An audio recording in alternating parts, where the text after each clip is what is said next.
Oke, assalamualaikum warahmatullahi wabarakatuh. Yo teman-teman, balik lagi di Bar Studio. And kali ini kita bakal bahas alur film Rurouni Kenshin The Beginning yang menjadi penutup saga Rurouni Kenshin. Namun sesuai judul dari sequel kali ini yaitu The Beginning, setting waktu yang diambil adalah setting waktu semasa Kenshin masih menjadi Hitokiri Battosai, atau dimana setting waktu itu diambil sebelum Rurouni Kenshin The Origins yang merupakan sequel pertama. Untuk ceritanya sendiri, sebagian besar mengadaptasi dari original manganya, yaitu pada arc Trust and Betrayal, di mana di film ini diungkap asal-muasal Hitokiri Battosai dan juga kisah percintaan dibalut dendam antara Kenshin dan istri pertamanya, Tomoe Yukishiro. Kayaknya udah cukup basa-basinya. Yuk kita gas aja bahas alur filmnya.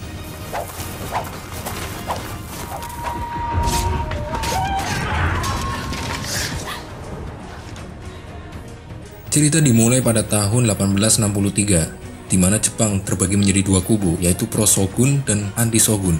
Lalu sekelompok orang membentuk gerakan Anti Shogun yang dipimpin oleh seorang samurai bernama Tuan Katsura. Mereka ingin menghentikan kekuasaan Shogun dan mengembalikan otoritas kepada kaisar. Terlihat banyak orang yang memiliki semangat yang sama, termasuk Kenshin muda yang juga terlihat mengikuti pelatihan di markas Anti Shogun yang berada di kuil Amidaji, kota Chosu. Awalnya Kenshin diragukan oleh beberapa orang di sana dan ditantang untuk bertarung. Lalu dengan kemampuannya, sekali sahabat menggunakan teknik Hiten Betsurgi Ryo, Kenshin bisa mempermalukan penantangnya. Hal itu membuat dia disegani oleh para pejuang lain dan juga Tuan Katsura sendiri. Walaupun Tuan Katsura mengetahui dengan membunuh akan berpengaruh pada psikologis Kenshin yang masih muda. Namun itu yang dicari, di mana seseorang yang meski akan banyak membunuh orang, namun memiliki hati yang masih murni. Setahun setelah itu, nama Hitokiri Battosai mulai ditakuti sebagai pembunuh berdarah dingin. Hal itu kemudian menyebabkan Kenshin ditangkap oleh salah satu kelompok Pro Shogun, yaitu keluarga Tsushima. Walau tubuhnya diikat, Kenshin tak tinggal diam. Dia langsung menggigit telinga lawannya sampai putus. Lalu dengan mulutnya dia mengambil katana dan mulai menyerang lawan-lawannya. Setelah ikatan di tangannya lepas, dia juga berhasil membantai semua orang di sana, termasuk Katsui, pimpinan dari mereka.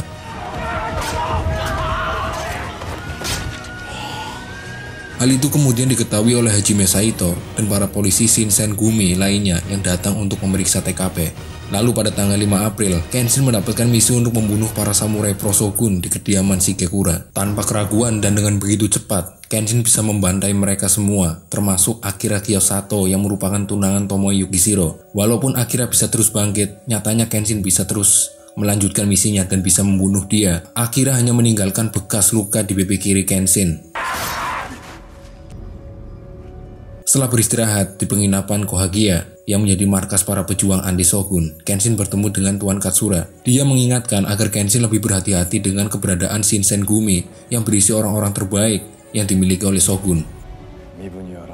Dengan kematian tunangannya, Tomoe yang tengah rapuh lalu dimanfaatkan oleh kelompok pembunuh yang bernama Yominobu dan dipimpin oleh orang yang bernama Tatsumi untuk mendekati Kenshin dan mencari titik lemahnya, sehingga mereka bisa punya kesempatan untuk membunuh Kenshin. Lalu di kedai Nagura, terlihat Tomoe yang sedang minum di sana. Dia lalu diganggu oleh dua orang yang merupakan samurai Shogun di wilayah Kekaisaran Aizu.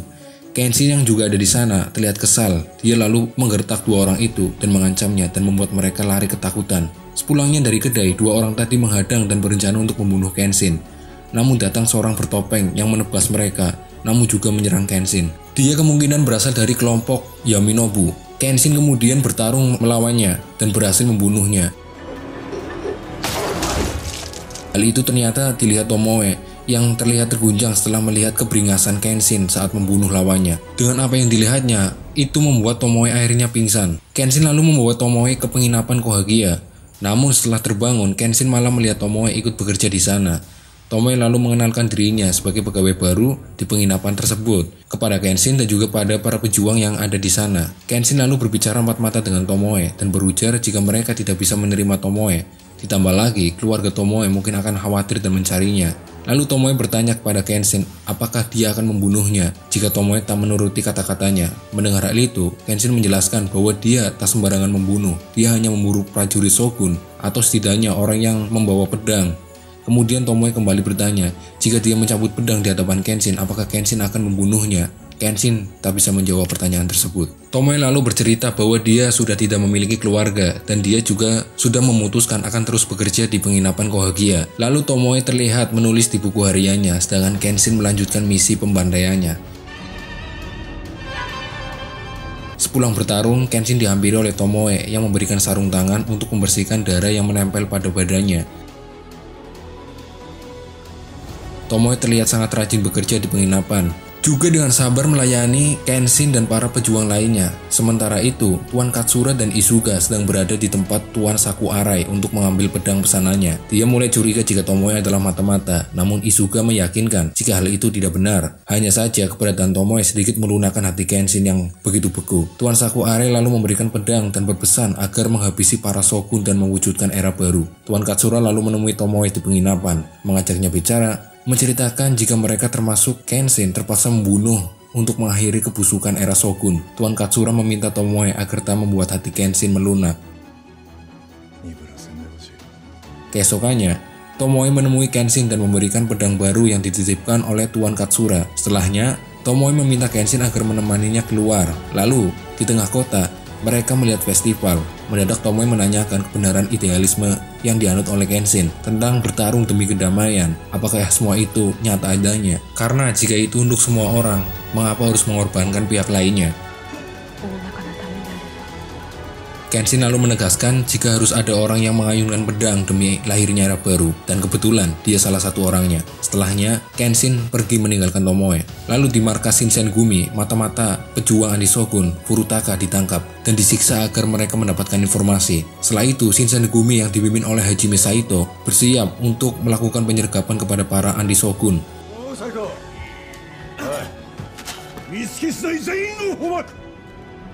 Kenshin yang tengah berjalan sendiri masih memikirkan pertanyaan Tomoe, lalu dihampiri oleh Izuka yang terlihat terengah-engah. Dia memberitahukan jika Furutaka tertangkap, kemungkinan besar para polisi akan menyergap Tuan Katsura dan para anti Shogun yang berada di penginapan Ikedeya. Kenshin pun langsung bergegas menuju ke sana. Para Shinsengumi sampai di penginapan Ikedeya. Mereka langsung mengobrak-abrik dan membunuh semua samurai anti Shogun yang berada di sana.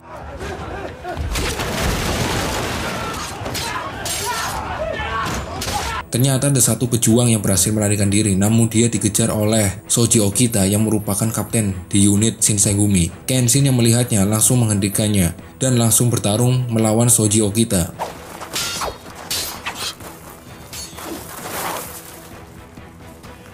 Tentu, Kenshin masih lebih unggul dan bisa membuat Shoji Okita bertekuk lutut. Namun datang Hajime Saito dan pasukannya. Hajime Saito lalu menantang Kenshin untuk bertarung. Kenshin yang telah bersiap lalu dihentikan oleh anti Shogun yang lain yang memberitahukan jika Tuan Katsura sudah aman, namun tidak memungkinkan untuk mereka bertarung melawan Shinsengumi. Jadi mereka harus menarik diri. Akhirnya Kenshin dan para anti Shogun lain memutuskan untuk mundur. Lalu pada tanggal 19 Juli 1864, terjadi insiden Kinmon yang menghanguskan tempat yang dianggap sebagai sarang pemberontak. Di penginapan, Kenshin diberitahu bahwa mereka harus mundur karena pasukan Shinsengumi semakin sering melakukan sweeping. Kemudian, ada satu kejadian di mana Kenshin sedang tertidur. Lalu Tomoe yang mencoba untuk memberinya selimut, malah secara refleks diserang oleh Kenshin. Beruntung Kenshin masih bisa mengendalikan pedangnya. Kenshin meminta maaf karena sudah membuat Tomoe takut dan terkejut. Kemudian Kenshin menjawab pertanyaan Tomoe tempo hari, bahwa kalaupun Tomoe menarik pedang di hadapannya, Kenshin tidak akan membunuhnya. Sama sekali tidak. Mendengar jawaban dari Kenshin membuat hati Tomoe menjadi tenang, dan Tomoe berjanji akan selalu berada di dekat Kenshin. Lihat, sekarang mereka saling menaruh hati satu sama lain. Tiba-tiba, penginapan mereka diserang oleh Shinsengumi. Kenshin berusaha menyelamatkan Tomoe dan membawanya pergi dari sana. Lalu dalam perharian mereka, Kenshin dan Tomoe bertemu dengan Tuan Katsura. Tuan Katsura meminta agar mundur untuk sementara waktu. Dia meminta Kenshin dan Tomoe untuk berpura-pura menjadi suami istri dan tinggal di sebuah desa di luar Kyoto. Setelah itu, Tuan Katsura pergi. Kenshin meminta maaf karena harus melibatkan Tomoe. Kenshin lalu meminta Tomoe agar benar-benar menjadi istrinya, bukan pura-pura lagi. Dan dengan senyum manisnya, Tomoe mengiyakan permintaan Kenshin. Mereka lalu mulai menjalani kehidupan suami istri mereka. Penuh kehangatan, Tomoe juga melupakan misi balas dendamnya. Dan untuk sementara, Kenshin melupakan hari-harinya sebagai pembunuh. Kenshin bertani untuk mencukupi kebutuhan mereka. Lalu, dalam sebuah obrolan, Kenshin mengatakan kepada istrinya, jika hidup bersama Tomoe telah memberikan kepadanya banyak kebahagiaan. Musim dingin tiba, salju juga mulai turun. Lalu datang Izuka bertamu ke rumah Kenshin dan mengabari jika Andi Shogun semakin terdesak. Dia memberikan perbekalan termasuk memberikan modal agar Kenshin bisa berbisnis untuk sementara waktu. Izuka lalu berpamitan, dan yang sangat mengejutkan, ternyata Izuka adalah impostor bagi kubu Andi Shogun. Terlihat dia bekerja sama dengan Tatsumi, pimpinan Yominobu, yang menjadikan Kenshin sebagai target mereka. Hal itu terdengar oleh salah satu Andi Shogun yang telah membuntuinya. Namun naas, Andi Shogun tersebut ketahuan dan terbunuh. Terlihat Enishi Yukishiro, adik Tomoe, juga bergabung dengan Yominobu dan dijadikan sebagai pembawa pesan. Kemudian Enishi menemui Tomoe dan memberikan pesan jika Battosai akan segera mendapatkan hukuman.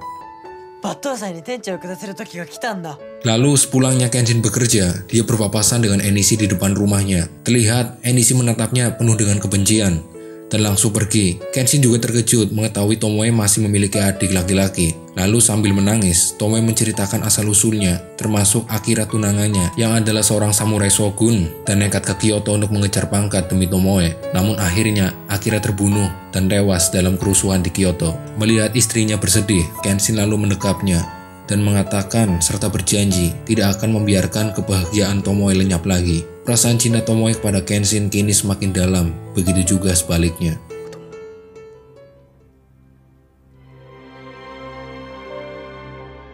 Di suatu pagi, Tomoe pergi dengan membawa belatinya. Dia terlihat akan menemui Tatsumi di markas Yominobu. Di sana, dia mengetahui jika dia dikirim untuk mendekati Kenshin agar Kenshin memiliki celah yang memang sulit untuk dicari. Tomoe sangat merasa bersalah karena mengetahui dia hanya dimanfaatkan oleh Tatsumi agar bisa membunuh Kenshin. Sedangkan Kenshin didatangi oleh si pengkhianat Izuka. Sesuai instruksi dari Tatsumi, Izuka memberitahu kepada Kenshin jika Tomoe adalah mata-mata dengan tujuan membuat perasaan Kenshin hancur dan membuka banyak celah pada Kenshin. Izuka juga meminta Kenshin membaca buku harian Tomoe agar mengetahui semuanya, termasuk Akira Kiyosato, tunangan Tomoe yang dia bunuh.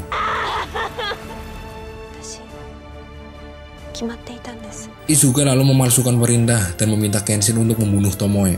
Kenshin lalu berangkat sambil membawa perasaannya yang hancur.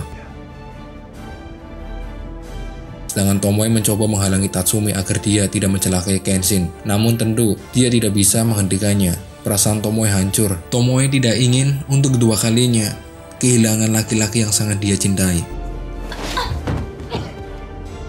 Lalu, di tengah hutan, Kenshin yang sedang menuju markas Yominobu diserang oleh seorang anak buah Yominobu dengan sebuah anak panah dan jebakan yang telah mereka siapkan. Kenshin bisa menghindarinya dan bisa menyerang balik. Namun Kenshin berhasil dipancing ke tempat yang telah disiapkan bom. Beruntung Kenshin masih bisa selamat.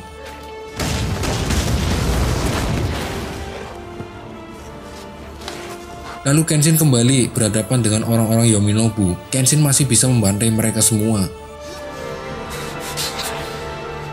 Namun salah satu dari mereka menyulut bom yang bertujuan untuk mematikan panca indera Kenshin dalam beberapa waktu. Lalu akhirnya Kenshin yang masih setengah buta dan tuli berhadapan dengan Tatsumi. Pertarungan berjalan tidak seimbang. Tatsumi bisa dengan mudah menyerang Kenshin, sedangkan Kenshin hanya bisa bertahan dan menyerang hanya dengan intuisinya saja, yang tentu sangat mudah untuk dipatahkan oleh Tatsumi.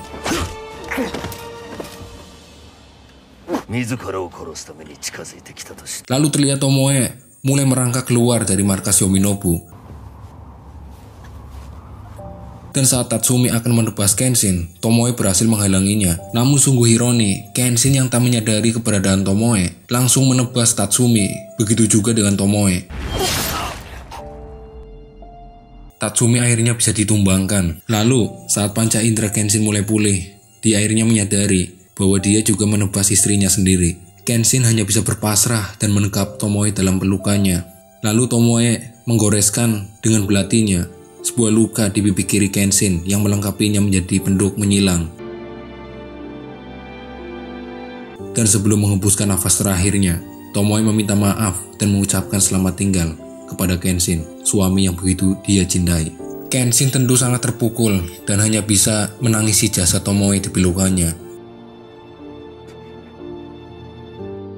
Singkat cerita, suatu hari setelah Kenshin mencari kayu bakar, dia ditatangi oleh Tuan Katsura. Tuan Katsura memberitahu kebenaran jika Izuka adalah pengkhianat sebenarnya dan bukanlah Tomoe. Tuan Katsura juga meminta Kenshin untuk bersiap untuk pertempuran berikutnya. Walaupun Tuan Katsura tentu tahu dan sadar jika hal itu berat untuk Kenshin yang masih berkabung atas kematian Tomoe. Kenshin menyanggupinya karena jika dia berhenti sekarang, semua nyawa yang telah dia renggut, termasuk Tomoe istrinya, akan menjadi sia-sia. Namun Kenshin juga berujar setelah mereka berhasil menggulingkan kekuasaan Shogun dan era baru dimulai. Kenshin tidak akan pernah membunuh satu pun nyawa lagi. Setelah itu, Tuan Katsura pergi. Kenshin masih meratapi atas kematian Tomoe. Dia kembali membaca buku Tomoe yang berisi segenap perasaan Tomoe. Tomoe sangat membenci Kenshin karena telah membunuh tunangannya, Akira Kyosato. Namun Tomoe juga sangat mencintai Kenshin sebagai suaminya. Tomoe akan terus berjuang agar Kenshin tetap hidup, karena walaupun banyak nyawa yang telah direnggut, Tomoe percaya jika suatu hari akan lebih banyak nyawa yang Kenshin lindungi. Kenshin lalu mengucapkan salam perpisahan pada Tomoe. Kenshin pergi dan membakar rumah dan jasad Tomoe yang ada di dalamnya. Akhirnya, pada Januari tahun 1868, pertempuran Toba Fushimi pecah, di mana Kenshin akhirnya bersama para pejuang berhasil menggulingkan kekuasaan Shogun dan mengembalikan otoritas kepada kaisar.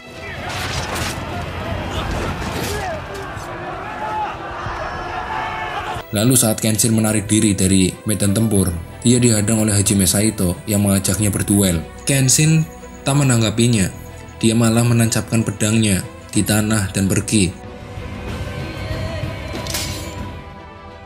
Adegan yang sama seperti di prolog film Rurouni Kenshin The Origin atau Rurouni Kenshin yang pertama yang dirilis tahun 2012. Dan akhirnya era Meiji pun terlahir. Hal yang diperjuangkan Kenshin dan kedamaian yang didambakan oleh Tomoe akhirnya terwujud.